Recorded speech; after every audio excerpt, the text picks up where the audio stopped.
Mesdames et messieurs, frères et sœurs, chers amis, que la grâce et la paix de Dieu soient avec vous. Je suis votre bien-aimé monsieur Guy Ambangito de Bahaba Motiga. Et je vous souhaite la bienvenue à la conférence Une heure pour Dieu, la croyance authentique. Je me souviens d'une histoire.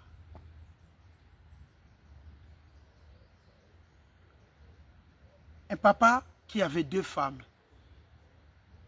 La première serait décédée et la deuxième devait s'occuper de toute la famille. Et chaque matin, on attendait l'autre femme frapper les enfants de celle qui est décédée. Et cette dame avait toujours raison. Ce sont ces enfants qui avaient toujours raison. Incroyable. Quelles que soient les situations, ces enfants avaient toujours raison.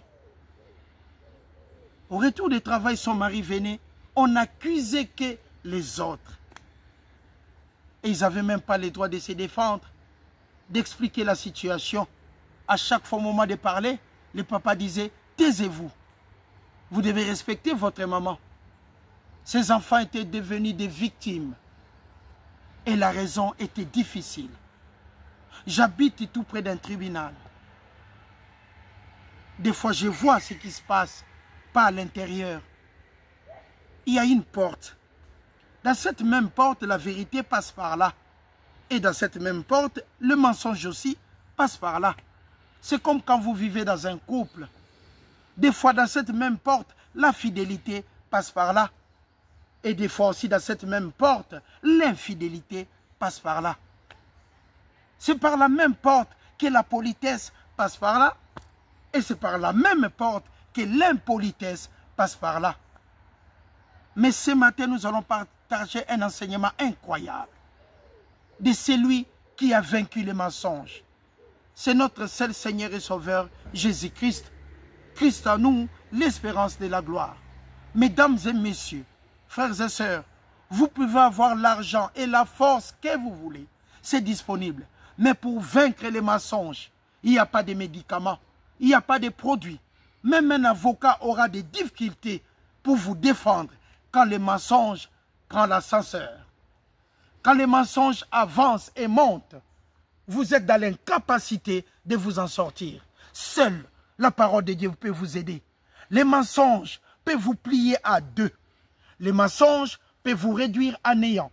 Les mensonges peuvent prendre même votre vie. Le mensonge peut prendre l'ascendant sur vous, sur tous les points. Les mensonges. La seule personne qui a vaincu les mensonges est notre Seigneur et Sauveur Jésus-Christ, par la grâce de Dieu. Voilà pourquoi quand vous vous réveillez le matin, rendez grâce à Dieu pour le souffle de vie. Et quand vous partez dormir la nuit, dites au Seigneur merci. Parce que les mensonges rôdent toujours autour de vous. Il y a des gens qui souffrent aujourd'hui, qui ont perdu leur réputation à cause seulement des mensonges. Et là, on n'a pas d'armes, on n'a pas de médicaments pour se soigner là-dessus. Les mensonges, l'incontournable, les mensonges, toujours invaincus. Mais la seule personne qui a pu vaincre les mensonges est notre Seigneur et Sauveur Jésus-Christ. Vous habitez en couple. C'est par la même porte que les mensonges passent. Et c'est par la même porte que la vérité aussi passe. Vous vous réveillez le matin, vous êtes accusé. Et vous partez au tribunal, vous ne comprenez pas comment agir. Parce que l'autre est en train d'expliquer des situations incroyables. C'est tout simplement les mensonges. Ça ne sert à rien de pleurer. Ça ne sert à rien de pleurer. Vous n'avez qu'un avocat. C'est votre Seigneur et Sauveur, Jésus-Christ. Aujourd'hui, mesdames et messieurs, frères et sœurs, il y a des gens qui sont dans des prisons. Ils sont comme vous et moi, mais à cause de mensonges. J'avais vu dernièrement un Japonais qui a passé 42 ans, plus de 42 ans de prison à cause des mensonges. Incroyable, mesdames et messieurs. Mais aujourd'hui, nous allons partager un enseignement fantastique. La victoire de la vérité sur les mensonges. La victoire de la vérité sur les mensonges. Par quel instrument? Par la prière, par la croyance. et par l'attachement dans la parole de Dieu. Et c'est là où on aura la capacité de vaincre les mensonges. On a vu des gens mourir innocents à cause de mensonges. On a vu des gens perdre même leur maison à cause de mensonges. On a vu des gens condamnés dans un tribunal à cause tout simplement des mensonges. Et quand vous regardez dans un tribunal, c'est par la même porte que l'avocat passe et c'est par la même porte que les juges passent. C'est par la même porte que vous avez des greffiers. Et après, c'est par la même porte que les mensonges viennent et par la même porte, la vérité rentre. Et souvent dans plusieurs situations, des fois, vous avez la vérité qui est traînée et vous avez les mensonges qui prennent l'ascenseur. Qui pourra avoir la force de vaincre les mensonges si vous n'avez pas la parole de Dieu Christ en vous, si vous n'avez pas la puissance de Dieu en vous, si vous vous levez le matin, vous ne vous souvenez même pas de l'Éternel. Croyez-moi, vous serez entouré du mensonge. Incroyable. Maintenant, nous sommes entourés aussi de personnes qui sont possédées, qui n'ont qu'un instrument. Ça s'appelle le mensonge. Et ça fonctionne bien. Mais croyez-moi, mesdames et messieurs, c'est temporaire. Le thème de notre enseignement, la victoire de la vérité sur le mensonge. Aujourd'hui, la terre est dominée par les diables. Et les diables ne possèdent rien. Il n'a que le mensonge. Et nous sommes attachés dans la parole de Dieu. Nous possédons que la vérité. Nous possédons que la vérité. Et ces combats entre la vérité et les mensonges, nous savons la victoire est de notre côté. Nous sommes des bons côtés de l'histoire. Et le retour de Jésus-Christ sera disponible. Et vous ne serez jamais étonnés de voir quand la puissance de Dieu va s'accomplir sur cette terre. Aujourd'hui, avec les mensonges, on devient riche, on se moque des autres. Mais la vérité prend son temps et à la fin, nous aurons la victoire. Le livre de Luc, chapitre 23. Luc, chapitre 23. Que Dieu vous bénisse. Je vous souhaite la bienvenue à la conférence Une heure pour Dieu, la croyance authentique. Un enfant, sa maman est décédée. L'autre maman regarde, il n'y avait plus de lait en poudre. Elle regarde de gauche à droite. Elle sait que c'était son fils, son propre fils qui s'est servi de ça le soir. Elle part vite réveiller son mari. Regarde chérie, on n'a plus de lait à la maison. Ça doit être tout simplement Guy qui est endormi. Je suis sûr que c'est Guy. Le mari se réveille avec amour, par l'amour de sa femme, et va vite dans la chambre. Guy, pourquoi tu as pris du lait? Papa, je n'ai rien fait. Guy, pourquoi tu as pris du lait? Et en fin de compte, l'enfant se retrouve dans la rue, chassé de la maison à cause du mensonge. La maman a gagné le premier combat. Et cet enfant dans la rue, les gens ont pu l'aider. Il a fait ses études, il est devenu patron. Le papa de son côté est tombé malade. Il n'a plus de force de travail. On lui a parlé de son fils. Il est parti pour demander pardon à son fils. Et aujourd'hui, c'est le fils qui aide toute la famille. Les mensonges, vous ne gagnerez rien. Les mensonges, vous êtes en train de travailler dans la perte. Les mensonges, vous ne gagnerez rien à la fin. Parce que nous avons Christ en nous, l'espérance de la gloire. Avec les mensonges, vous avez la capacité que les gens qui vous entourent puissent vous défendre. Avec les mensonges, vous pouvez avoir du lait. Avec les mensonges, vous pouvez avoir même de l'argent. Mais à la fin, vous ne gagnerez rien du tout. Vous êtes perdant. Parce que vous n'êtes pas des bons côtés de l'histoire. Nous avons la vérité. Christ en nous, l'espérance de la gloire. Nous servons la personne qui a battu victorieusement les mensonges. Par la grâce et la gloire de Dieu. Le thème de notre enseignement, la vérité. La victoire de la vérité sur les mensonges. Luc plutôt, chapitre 23. Ils s'élevèrent tous et ils conduisirent Jésus-Christ devant Pilate. Ils se mirent à l'accuser. Et nous savons que Pilate était le gouverneur de la Judée. Devant Pilate, ils se mirent à l'accuser, les mensonges, disant, nous avons trouvé cet homme excitant notre nation à la révolte. À la révolte. Et à l'époque de César, Hérode, tous ces gens qui régnaient l'Empire romain, et on dit que Jésus-Christ disait aux gens de se révolter contre tous ces dirigeants. Le mensonge incroyable. Et ces gens, ils étaient très à l'aise. Quand vous accusez quelqu'un qu'il est mauvais, vous êtes très à l'aise. Mais souvent, les gens qui nous accusent n'expliquent jamais les commencements de la situation. Magnifique. Mesdames et messieurs, frères et sœurs, regardez vous-même, quand quelqu'un vous accuse, il ne parlera jamais du commencement de la situation. Non. La personne va faire tout simplement un petit résumé pour permettre aux gens qui l'écoutent qu'elle a raison. Incroyable. Heureusement, Dieu existe. Et heureusement, Dieu est tellement juste. Mesdames et messieurs, frères et sœurs, si vous êtes dans la vérité, vous n'avez pas le droit de vous retirer. Si vous êtes dans la vérité, tenez toujours la ligne droite. Si vous êtes dans la vérité, n'arrêtez jamais de parler. Si vous êtes dans la vérité, ne cédez jamais. Même si vous êtes dans la souffrance, restez dans la vérité. À la fin, vous allez gagner. C'est ça la réalité de la vie. Nous sommes accusés par des gens qui ont de la haine envers nous. Nous sommes accusés par des gens qui n'ont pas de l'amour. Nous sommes accusés par des gens qui n'aiment pas Dieu ainsi que sa parole. Même si on peut trouver ces gens dans les églises. La parole de Dieu nous dit, tous ceux qui descendent d'Israël ne sont pas Israël. Tous ceux qui descendent d'Israël ne sont pas Israël.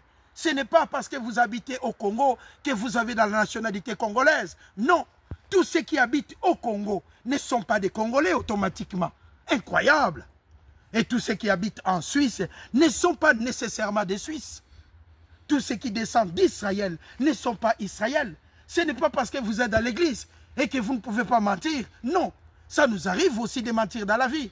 Mais croyez-moi, le mensonge, c'est l'instrument que nous tenons par la main pour causer du tort à notre prochain, pour permettre au prochain de souffrir toute sa vie. Les mensonges, quand nous utilisons, nous prenons des gens qui nous entourent pour étouffer la vie d'une personne innocente. Croyez-moi, mesdames et messieurs, Dieu est tellement bon. Tous ceux qui descendent d'Israël ne sont pas Israël, bien-aimés de Dieu. Tous ceux qui habitent à Jérusalem ne sont pas automatiquement des fils de Dieu. Et tous ceux qui habitent le Congo ne sont pas automatiquement des Congolais. Que Dieu vous bénisse abondamment.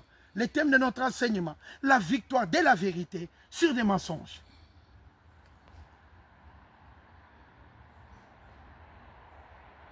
Vous divorcez pour la première fois. Vous avez le droit de dire que ce mari était tellement mauvais. Ah, cette femme était insupportable. Vous avez raison. Vous divorcez pour la deuxième fois.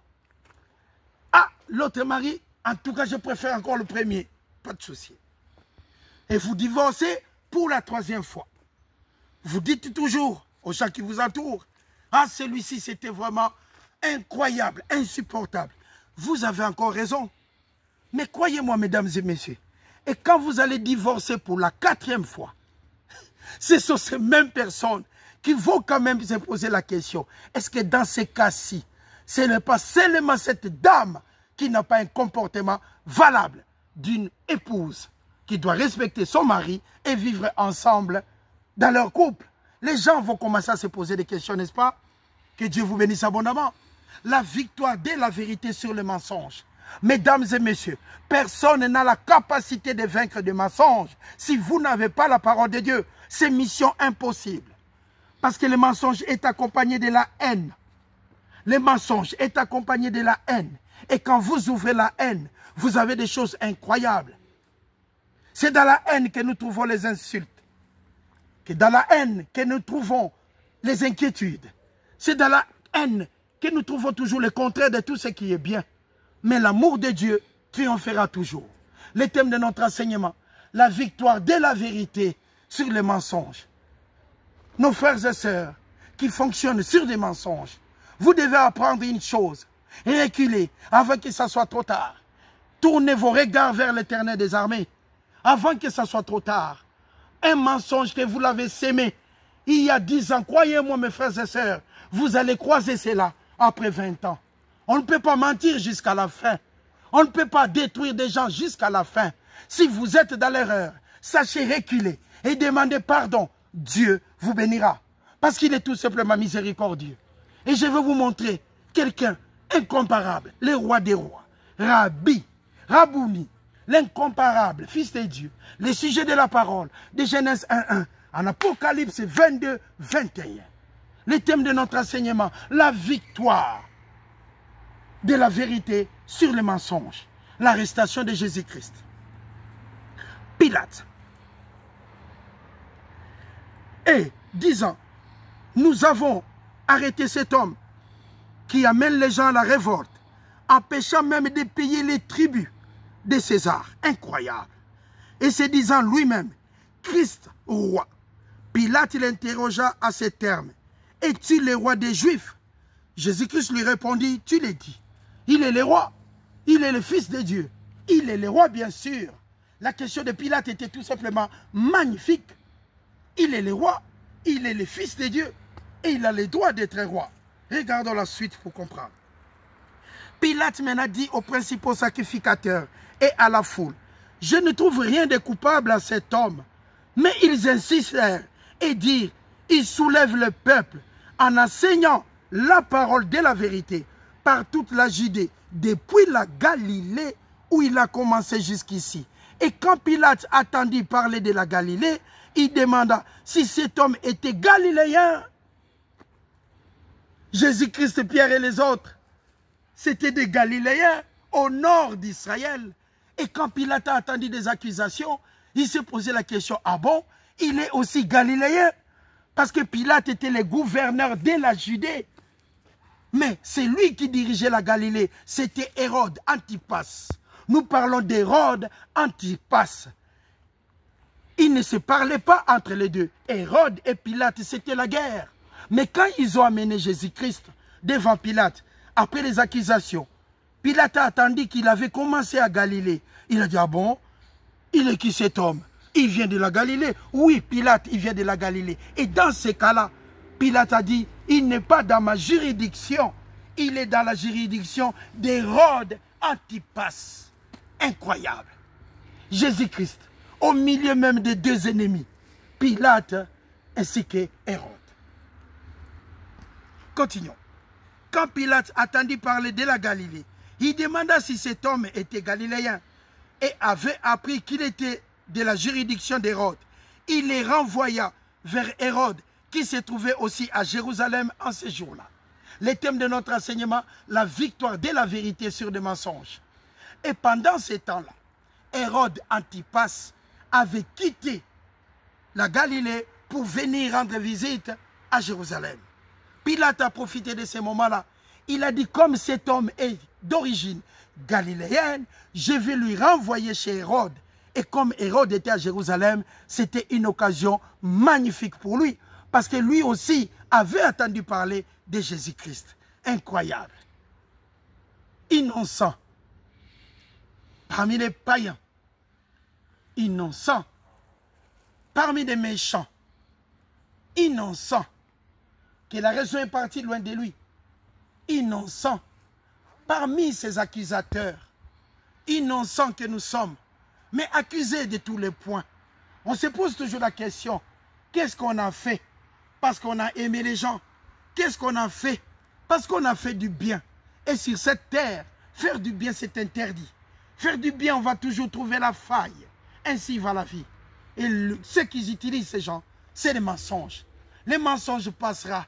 Même si vous avez sémé ça dans une terre fertile, les mensonges passera toujours. C'est la vérité qui tient la ligne. Parce que la vérité possède des racines qui peuvent atteindre des mètres et des mètres sous sol. Et là, vous avez la force. L'arbre de la vérité sera toujours victorieux. Que Dieu vous bénisse abondamment. Le thème de notre enseignement, la victoire de la vérité sur des mensonges. Jésus-Christ, le Fils de Dieu, face à Pilate, face à Hérode, face aux sacrificateurs, accusé de tous les temps. Mais il est sorti victorieux par la grâce de Dieu. Lorsque maintenant Hérode vit Jésus, il eut une grande joie. Pour la première fois, il avait devant lui Kyrios, le Seigneur des Seigneurs. Car depuis longtemps, il désirait le voir à cause de ce qu'il avait entendu dire de lui. Et maintenant, Hérode, il espérait qu'il verrait faire quelques miracles et lui adressa beaucoup de questions. Mais Jésus ne lui répondit rien. Les principaux sacrificateurs et les scribes étaient là. Il l'accusait encore avec violence. Hérode avec ses gardes les traita avec mépris et après s'être moqué de lui et l'avoir revêtu plutôt d'un habit éclatant, il les renvoya encore chez Pilate. Ce jour même, Pilate et Hérode devinrent amis, d'ennemis qu'ils étaient auparavant. Incroyable. Incroyable. Ça vous est jamais arrivé? Quand vous avez un problème avec votre femme, vous savez où est-ce que votre femme va se rendre? Il va se rendre là où il y a la personne que tu n'aimais pas. Parce que ta femme connaît ta position. Elle sait ta position. Elle va partir contacter la personne que vous avez des problèmes pour vous accuser encore. Incroyable. Jésus-Christ accusé par son peuple, les sacrificateurs. Hérode aussi de ce côté, il a dit non, moi je n'ai rien vu du mal. Il les renvoya chez Pilate, accusé de tous les temps. Le thème de notre enseignement, la victoire de la vérité sur des mensonges. Nous continuons. Pilate les ayant assemblé les principaux sacrificateurs, les magistrats et les hommes du peuple leur dit, vous m'avez amené ici cet homme comme excitant le peuple à la révolte. Et voici, je l'ai interrogé devant vous et je ne l'ai trouvé coupable d'aucune des choses dont vous l'accusez, ni Hérode non plus, car il nous l'a renvoyé. Et voici cet homme n'a rien fait qui soit digne de mort. Je le relâcherai donc, après l'avoir fait battre des verges. À chaque fête, il était obligé de libérer un prisonnier. Ils s'écrièrent tous ensemble, fais mourir celui-ci, Jésus-Christ, et relâche-nous Barabbas. Fais mourir Jésus-Christ, relâche-nous Barabbas. Pourquoi Barabbas, lui aussi? C'était un malfaiteur, un brigand. Il faisait tellement de mal. Mais à ce moment-là, Barabbas est devenu un homme innocent à cause des fils de Dieu. On a préféré un voleur, un sacrificateur, que d'avoir les fils de Dieu. C'est la terre d'aujourd'hui. Celui qui fait du bien est toujours condamné par les gens qui en ont bénéficié. Et celui qui a fait du mal est toujours là pour recevoir des félicitations à cause du mal.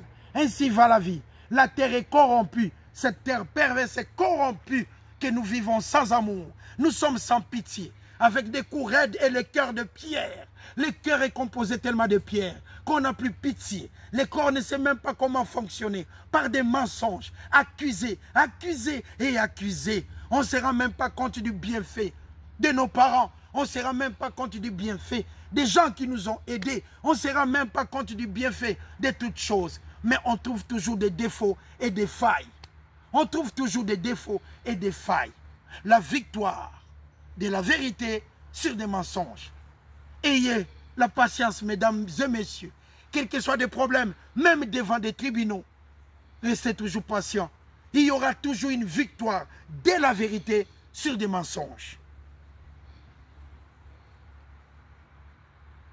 Cet homme avait été mis en prison pour une sédition qui avait eu lieu dans la ville et pour un maître.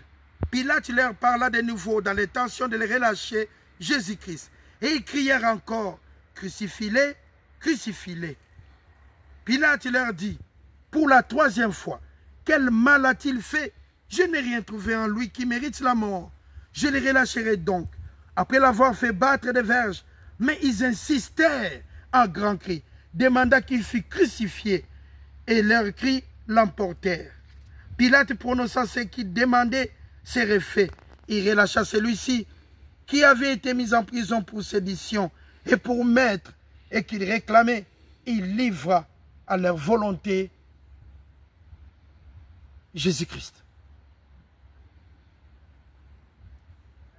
Pilate ne pouvait rien. Il relâcha Barabbas. Incroyable. La terre des hommes.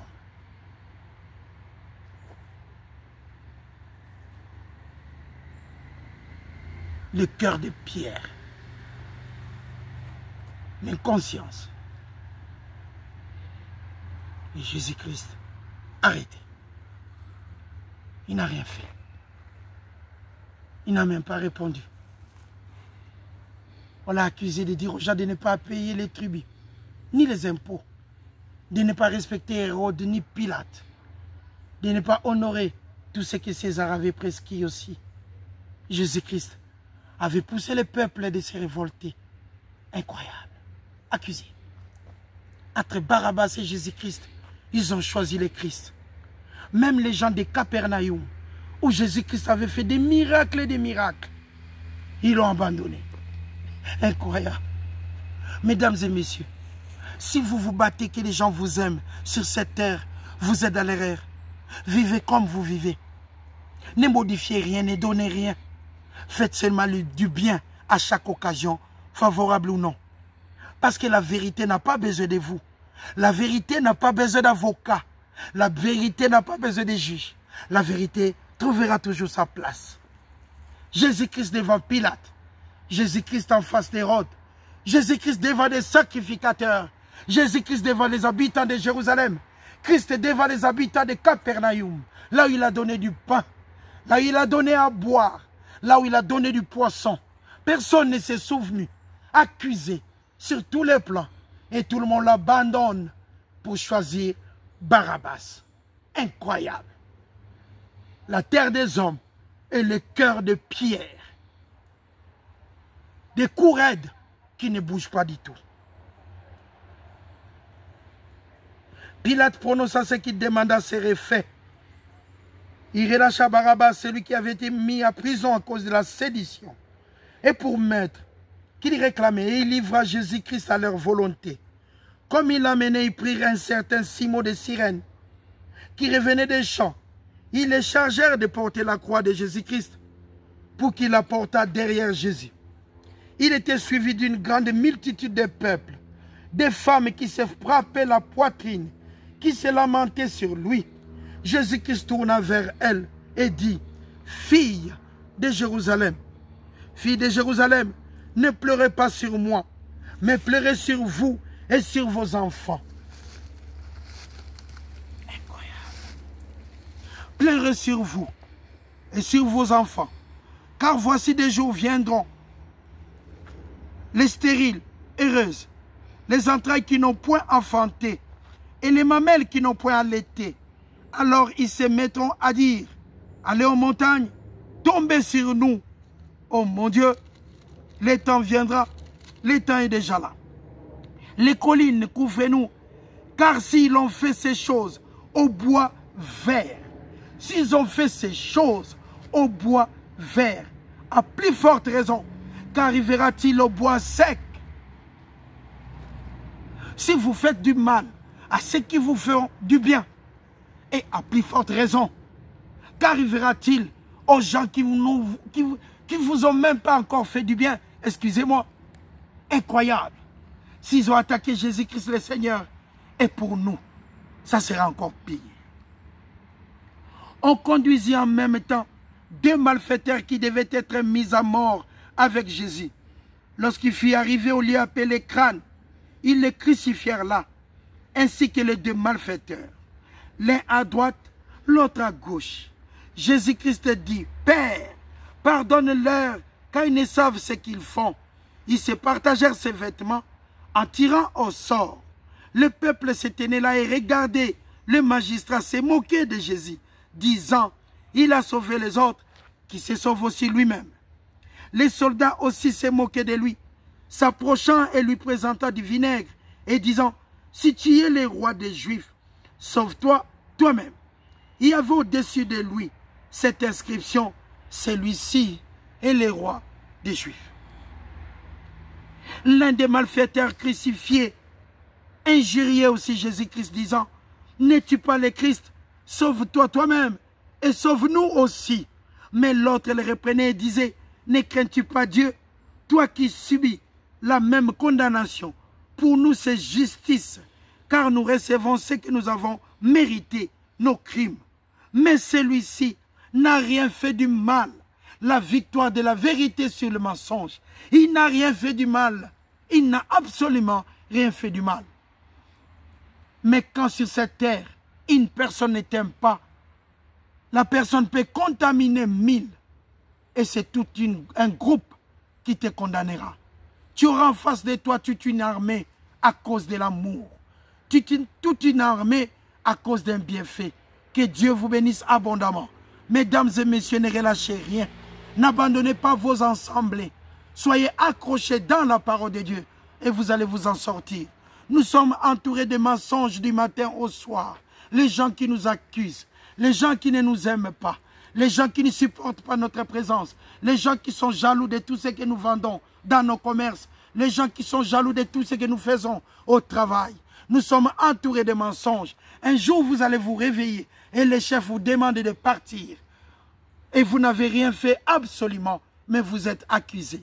N'oubliez pas la victoire de la vérité sur les mensonges. On peut mentir lundi, mardi, mercredi. Mais le 100e jour, c'est le jour du Seigneur. Le jour de la victoire.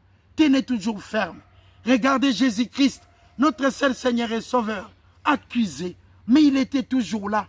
Et se sacrifiant pour le retour de la parole de Dieu, il s'est sacrifié pour la grâce de Dieu, pour notre administration. Aujourd'hui, nous pouvons dire au nom de Jésus-Christ, Amen. Nous sommes capables de dire, c'est ces droits qui viennent de cette souffrance. Ces accusations incroyables, souliers ou pas souliers, nous enseignerons toujours la parole. Voix ou pas, nous enseignerons la parole de Dieu jusqu'à la fatigue. On n'a pas besoin de certificats, mais la seule chose qu'on a besoin, que la parole de Dieu puisse régner ici, jusqu'aux extrémités de la terre. Les certificats, j'aurai au retour de Jésus-Christ. Je n'ai pas besoin que vous dites, c'est un bon enseignement. Ça ne me regarde pas du tout. Ce qui est important pour moi, que vous compreniez la victoire de la vérité sur des mensonges et que Jésus-Christ est notre seul Seigneur et Sauveur. Je n'ai pas besoin que vous dites « Waouh !» Je n'en ai pas besoin. J'ai besoin que vous confessez le nom de Jésus-Christ dans vos vies. J'ai besoin que vous allez présenter des excuses là où vous savez que c'était des mensonges. Que Dieu vous bénisse abondamment. Regardons la victoire de Jésus-Christ sur les mensonges jusqu'à la fin. Les versets 40. Mais l'autre le reprenait et disait « Ne crains-tu pas Dieu, toi qui subis la même condamnation? Pour nous, c'est justice, car nous recevons ce que nous avons sémé. » Mais celui-ci n'a rien fait du mal. Et il dit à Jésus, « Seigneur, souviens-toi de moi, quand tu seras entré dans ton règne. » Même un malfaiteur, il a compris qui était le Christ. Incroyable. Jésus-Christ lui répondit, « Je te le dis en vérité aujourd'hui, tu seras avec moi au paradis. » Au paradis, au paradis. Tu seras avec moi au paradis. Il était déjà environ la 6e heure midi. Et il y eut des ténèbres de toute la terre. Il y eut quoi? À la 9e heure, le soleil s'obscurcit. Et le voile du temple se déchira par le milieu. Jésus s'écria d'une voix forte, « Père, je remets mon esprit entre tes mains. » Et en disant ces paroles, il expira. La victoire de la vérité sur des mensonges. La victoire de Jésus-Christ. Notre victoire aujourd'hui. Nous avons cette parole incomparable de Dieu. La victoire d'aujourd'hui, nous avons eu par la souffrance du Christ. Regardons. Les centeniers même, les centeniers voyant ce qui était arrivé, glorifiaient à Dieu et dit, certainement, cet homme était juste. Même les centeniers, quand il a vu ce qui s'est passé et le départ de Jésus-Christ, il a dit, cet homme était juste. Condamné pour rien du tout. Mais il était juste cet homme. Et là, c'était notre victoire. Je vous souhaite la bienvenue dans l'administration de la grâce. Croyez-moi, mesdames et messieurs, quand vous vous réveillez, même quand vous partez au travail, vous êtes entouré du mensonge. N'oubliez pas que la vérité n'est que la parole de Dieu. Quand vous vous réveillez avant d'aller au travail, priez l'Éternel des armées. Avant de dormir, soyez reconnaissants vis-à-vis de Dieu. Parce que demain matin, vous serez entouré du mensonge. Ceux qui vous détruiront ne viendront pas loin de vous. Que Dieu vous bénisse abondamment. Que la bénédiction de Dieu surabonde vos cœurs avec joie et simplicité de cœur. Je vous souhaite un bon dimanche. Merci.